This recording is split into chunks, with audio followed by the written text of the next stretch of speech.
The end of the modern Chinese state is near. The People's Republic has 5 years, perhaps 10, before it falls. That's the scenario Gordon G. Chang, an American lawyer, predicted in his 2001 book, The Coming Collapse of China. Since then, many authors, journalists, and analysts have echoed the same message. But guess what? China didn't collapse. Year after year, the predictions came and went, and China only seemed to grow stronger, until now. Today, the cracks are finally starting to show. The Chinese economy is slowing, youth discontent is skyrocketing, Xi Jinping's grip on power is tightening, yet slipping at the same time. What was once speculation is now unfolding before our very eyes, and this time the fall is real. So there's nothing left to do but get ready for China's collapse and watch this video to understand why it's happening and what's next. Now, after all these years of speculation, you might conclude that this collapse has been a long time coming. However, that's not the story China is pushing. Beijing has always sold a story of its unstoppable rise, and many people around the world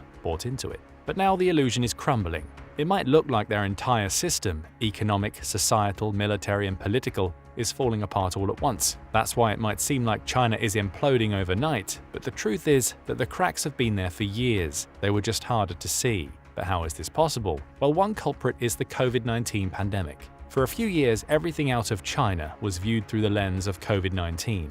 Any bad news? Blame it on the pandemic. Consumer spending down? Clearly a COVID problem. Supply chain issues? Obviously caused by the virus. Manufacturing slump? Well, that's just how the world adjusted during the pandemic. Basically, China's struggles were buried under the narrative of COVID-19, as it was the perfect excuse. But after years of lockdowns and restrictions, the virus has finally faded from the headlines, and so has the cover it provided. But let's be honest, every part of the world has been contending with its own challenges during this period. Take the war in Ukraine, for example. Global attention shifted to Europe as Russia's 2022 invasion sparked the largest military conflict on the continent since World War II. The crisis sucked in resources, aid, and political focus from across the globe, leaving little bandwidth to monitor China's brewing troubles. Then there's Iran. The country's aggressive behavior has kept the Middle East on edge, with rising tensions, military provocations, and nuclear ambitions dominating the headlines. And let's not forget that former US President Trump's administration's turbulent policies and current President Biden's administration's internal focus have kept America looking inward. Simply put,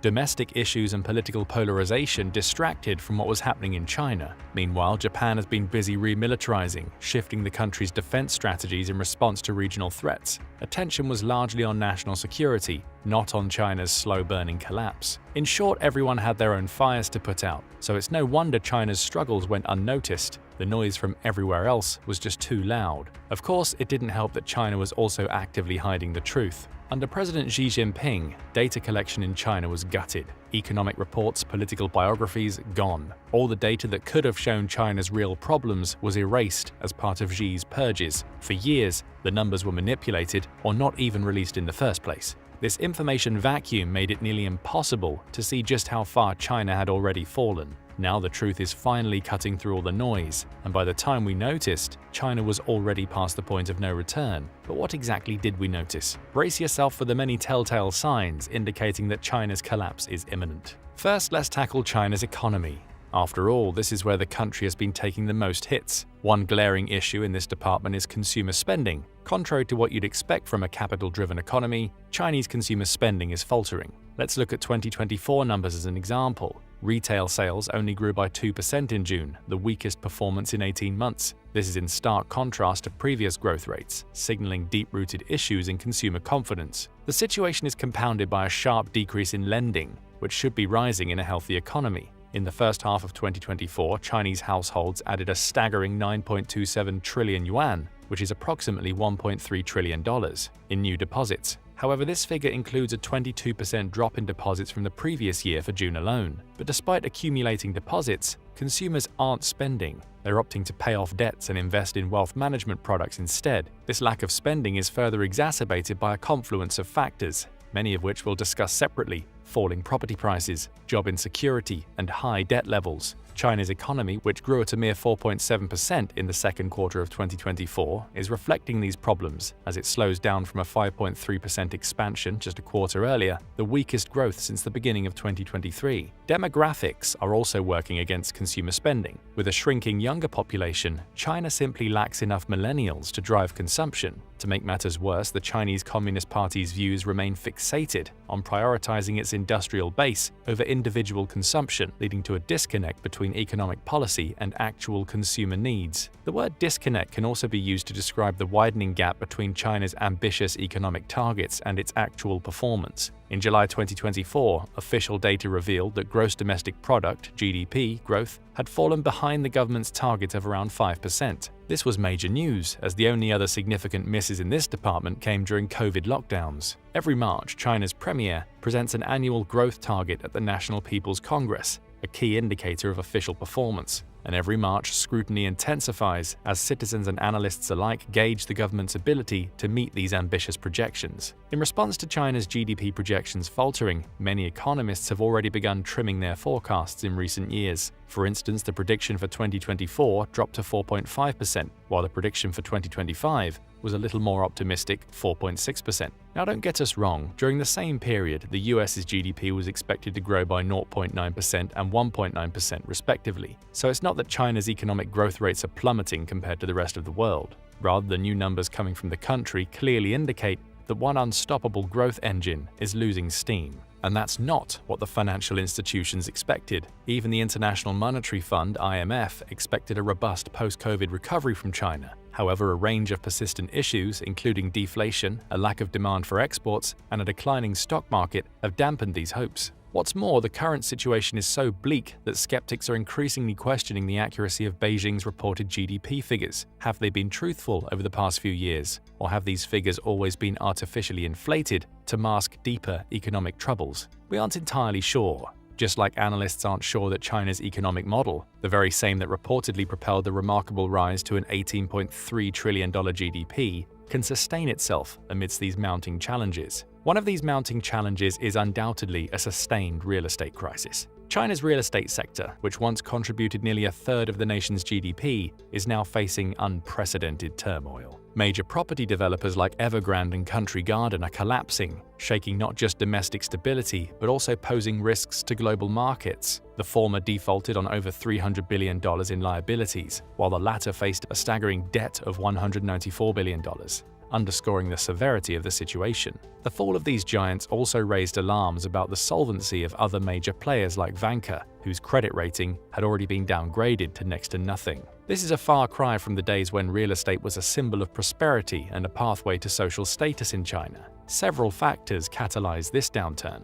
First, a 2024 survey revealed that potential home buyers are increasingly pessimistic about job security and future earnings, leading to a sharp decline in home purchasing intent. Second, many developers are defaulting on project deliveries, eroding customer confidence. Lastly, China's aging population naturally contracts demand for new housing, creating a perfect storm for a sector that once seemed invincible. Despite government attempts to stabilize the market, like lowering down payment thresholds, reducing mortgage interest rates, and erasing first-time buyer criteria, these interventions have fallen short. Even injecting $142.4 billion in credit support wasn't enough against the scale of the crisis, leaving the long-term outlook bleak. As property values and sales plummet in China, the ramifications extend beyond the real estate sector, potentially dampening international trade. And it's not like China is thriving on its own in this department. With the world's most exposed supply lines, the ongoing issues in China, stemming from demographics to political classification, are likely to lead to more disruptions in its ability to access global trade and merchandise exports. This was compounded by the fact that the Biden administration adopted a more protectionist stance than any US administration in the last century, far exceeding even the policies of Donald Trump.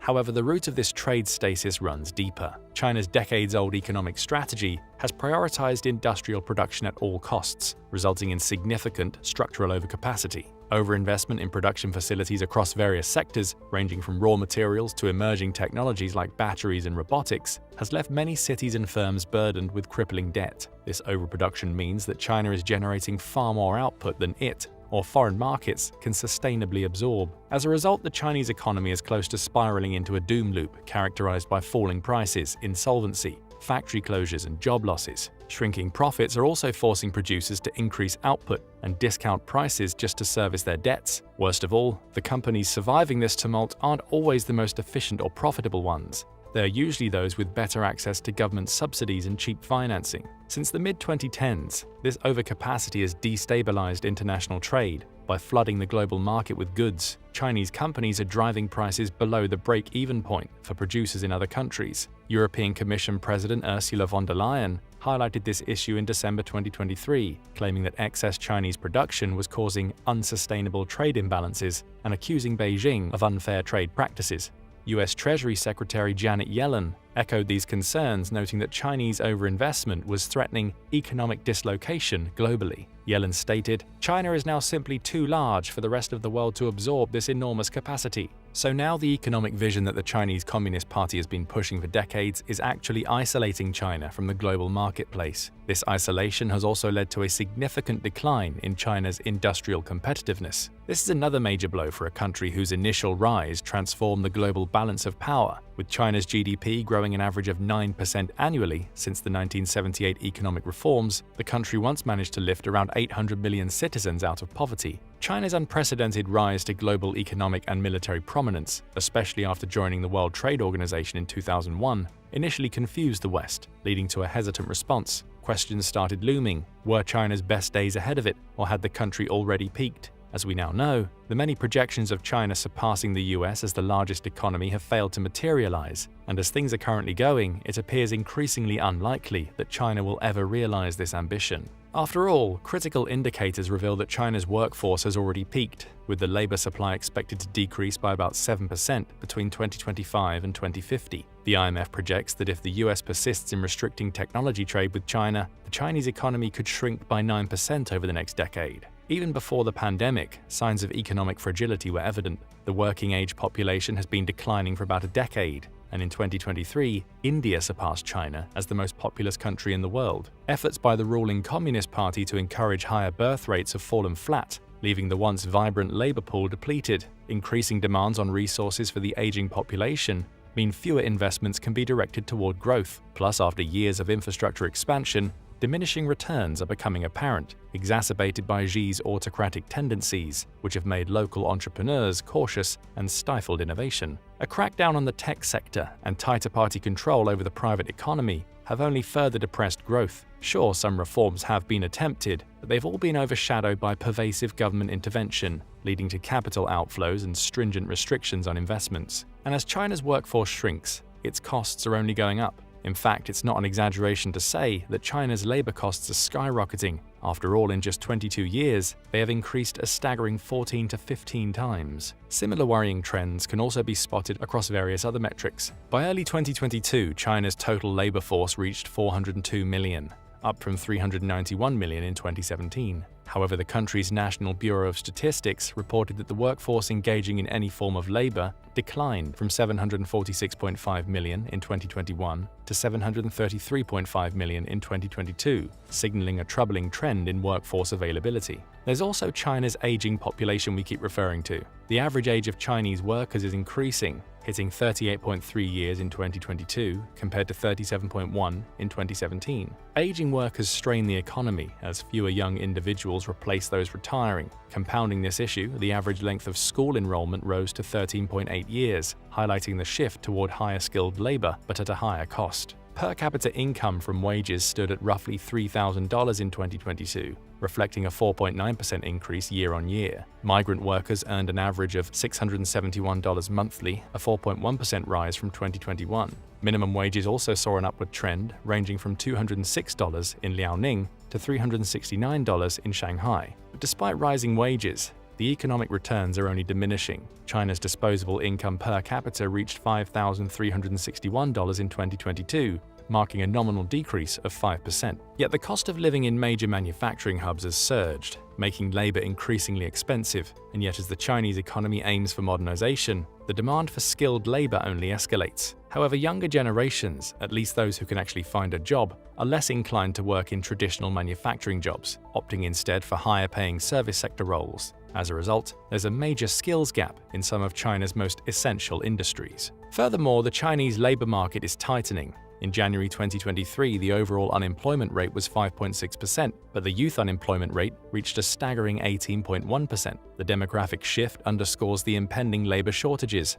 particularly in transportation, logistics, and agriculture, where the demand for workers is critical. Agriculture is of particular importance to China, as food insecurity poses a significant challenge, one that's contributing to its inevitable collapse. You see, China must feed nearly 20% of the world's population with less than 10% of its arable land. This stark reality translates to just 0.20 acres of arable land per person, far lower than the 1.19 acres available in the US. Inefficient agricultural practices contribute to this crisis. Between 2013 and 19, China saw over 5% of its arable land vanish due to destructive farming and land repurposing for urban development. And this is far from the only problem China's agricultural industry faces. Water scarcity is also a major contributing factor. China holds 6% of the world's freshwater resources, with many grain-producing provinces suffering from significant water shortages. Traditional irrigation methods waste water, prompting reliance on groundwater that poses long-term environmental risks. In response, the Chinese government has allocated trillions of dollars toward water mega-projects, including the South-North Water Diversion Project. Like many other sectors in China, food security efforts are also plagued by corruption and data misinterpretation.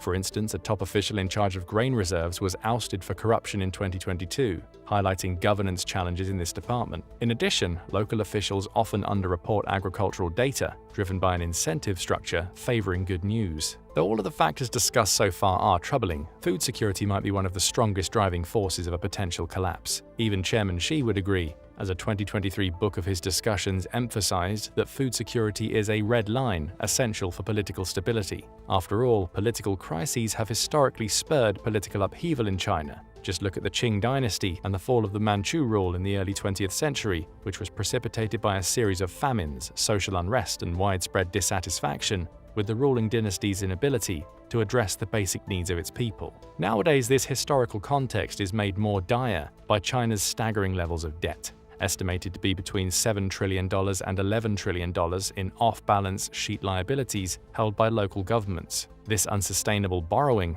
has created an environment where local officials prioritize rapid GDP growth over long-term stability, leading to the misallocation of resources. With local tax revenues dwindling amid a slowing economy, the pressure to ensure food security becomes even more pronounced. The Chinese government isn't exactly known for handling pressure very well. Just take one of the most significant social factors contributing to the country's collapse as an example: youth unemployment. So how did China deal with the shocking fact that the youth unemployment rate hit a staggering 21.3% in June 2023? Did it implement job creation programs, increase investments in sectors, revise education policies? Nope, it just stopped publishing the unemployment data altogether, because after all, if you can't see the problem, it's as good as solved, at least in the eyes of the party. Who cares that the situation in the country is so dire that the young people are opting to let it rot, folding their arms and embracing the chaos like it's a lifestyle choice? Of course, it's not hard to see why China's youth are losing faith in the system. After all, Beijing's heavy-handed crackdowns on private firms have obliterated countless graduate-level jobs. Combine that with a sluggish post-COVID recovery, and you have a job market that's more of a minefield than a career path. Even Chinese universities are inflating employment numbers to meet government quotas as the official picture grows more distorted. Liu Yi, a senior lecturer at King's College London, described this mismatch between degrees and available jobs as a key factor in the current crisis. Yi explains that graduates often find themselves overqualified for positions that no longer exist, while recruiters reject them due to high education and a lack of work experience. Facing these grim prospects, many young people are embracing the passive resistance movements, choosing to live with their parents and earn small allowances as full-time children rather than participate in a broken system. The government's solution? In a tone-deaf response, President Xi has suggested that young people reset their expectations and consider manual labor in the countryside, telling them to eat bitterness as if hardship were a virtue. But as cynicism grows, it's becoming increasingly clear that China's leadership is running out of ways to pacify its disillusioned youth. Alongside the growing disillusionment among the younger generation, China is also grappling with an even more alarming social crisis: a rapidly declining birth rate. Since 2017, China's birth rate has dropped by nearly 70%, marking the fastest decline in recorded human history, not just for China, but for the entire world. To make matters worse, the Shanghai Academy of Sciences estimates that China has overcounted its population by more than 100 million people, most of whom would have been working-age individuals under 40. In 2023 alone, China's population fell by 2 million, continuing a downward spiral that began the year prior. The country's total fertility rate, which hovered around 1.5 births per woman in the late 1990s, has now dropped to a staggering 1.15, and it's now on a path to dip below 1, far below the 2.1 replacement level needed to maintain population stability. This demographic collapse mirrors trends seen across Asia, where nations like South Korea and Japan are also facing plunging fertility rates. South Korea, for instance, hit a record low of 0.72 in 2022, while Taiwan's fertility rate dropped to 0.87 in the same year. China's leadership has banked on optimistic projections, hoping fertility rates would somehow rebound. But the reality paints a much bleaker picture. As the country faces a shrinking and aging population, the government's ability to handle this looming demographic crisis is being tested, just as its economic and social pressures are already starting to fray at the seams. Worst of all, these pressures aren't the only ones eroding the very foundation of China. Remember what we said at the beginning of the video. It's all coming apart at the same time. This means we still have the political and military challenges to discuss. In the political department, things in China are rather bizarre. You see, Chinese ministers are simply going missing. Now, seriously. Foreign ministers, defense ministers, and even high-ranking military officials are vanishing like characters in some kind of political thriller. Former Foreign Minister Qin Gang is one example. He disappeared from public life in June 2023, and while the official excuse was health problems, rumors of espionage, extramarital affairs, and even torture swirled around his disappearance. According to a recent report by The Washington Post, Qin Gang is now working in a low-level publishing company after receiving a foul from Chinese President Xi Jinping. And as if to prove that no one is safe, the same happened to the country's defense ministers. Li Shangfu, who vanished in September 2023, and Wei Fenghe, before him, were quietly purged from their positions with no public explanation beyond their expulsion from the Communist Party, a sure sign of further punishments on the horizon. This isn't an isolated trend either. Over 120 high-ranking officials have disappeared in a relatively short period, including commanders of the People's Liberation Army Rocket Force, a key pillar of China's military might. But these recent purges are just the tip of the iceberg in Xi's China. Since he came to power in 2013, his security forces have arrested, sentenced, or executed approximately 2.3 million government officials. Let that sink in. 2.3 million. But what makes these newer removals different is their prominence. Few of Xi's earlier targets were of such high seniority. This pattern of purges and mysterious absences goes deeper than typical political intrigue. It goes to show that in the increasingly paranoid world of Xi's China, even top officials are expendable if they so much as appear to step out of line. Xi's iron grip on power has led to a climate of fear within the Chinese Communist Party, where uncertainty reigns supreme. The boundaries of what's acceptable behavior are no longer clear, forcing officials to tiptoe around Xi's perceived expectations. This systemic paranoia only strengthens Xi's control, as all officials do is tremble and obey, unsure of where the invisible red lines lie. What's worse is that this political chaos isn't just some low-level shuffle. It's a reflection of an authoritarian regime unraveling from the top down, with Xi acting as both the cause and the unshakable center of this web of uncertainty. Now, Xi may have rooted out disloyalty within his own party, but he's also unleashed chaos within his military ranks as a result. After all, when over a dozen senior figures, including 2 defense ministers we just mentioned, are purged, it's easy to see why paranoia has seeped into the very core of China's armed forces, undermining their supposed rise as a global power. With Russia unceremoniously losing its status as the second strongest military globally in front of the entire world, China was expected to seize the opportunity to assert itself as the dominant force. Yet the turmoil within the People's Liberation Army, or PLA, poses serious questions about its combat readiness. Following the ousting of Li and Wei, both of whom were deeply involved in Xi's military modernization push, the regime is grappling with rampant corruption at the highest levels. These scandals are a significant blow to Xi's military ambitions, raising doubts about the quality and reliability of PLA equipment. With Xi aiming to modernize the PLA by 2035, the current climate of mistrust and uncertainty undermines any hopes of achieving that goal. Even as Xi insists on the importance of loyalty, political infighting and corruption threaten to render his military ambitions impotent. As he said himself, the gun barrel must always be held in the hands of those who are loyal and reliable to the party. Yet in this chaotic environment, such loyalty seems increasingly hard to come by. So despite years of reforms and billions of dollars poured into the military, China remains plagued by fake combat capabilities. As He Weidong, the vice chairman of the Central Military Commission, put it, instead of building world-class forces that can rival the US, China is left with a hollow shell of a military, overhyped, underprepared, and burdened by corruption, rendering it nothing more than a paper tiger that poses more of a risk to its own leadership than to any foreign adversary. So there you have it. This is how China ends. Not with a bang, but with a whimper, as an empire built on promises of strength crumbles under the weight of its own deception, leaving a nation vulnerable and a regime desperately clinging to power amid the chaos it's sown. This just leaves us with two questions. Number one, can China do anything to stop this impending collapse? And number two, what will this collapse mean for the US? As far as number one goes, China might have a chance to avert collapse if Xi acknowledges his regime's faults, but this awareness seems unlikely given his increasing isolation. Even if he realizes the need for change, implementing effective policy support has proven elusive, with incremental measures falling short of addressing the core issues. Additionally, the West's actions could exacerbate China's fragility.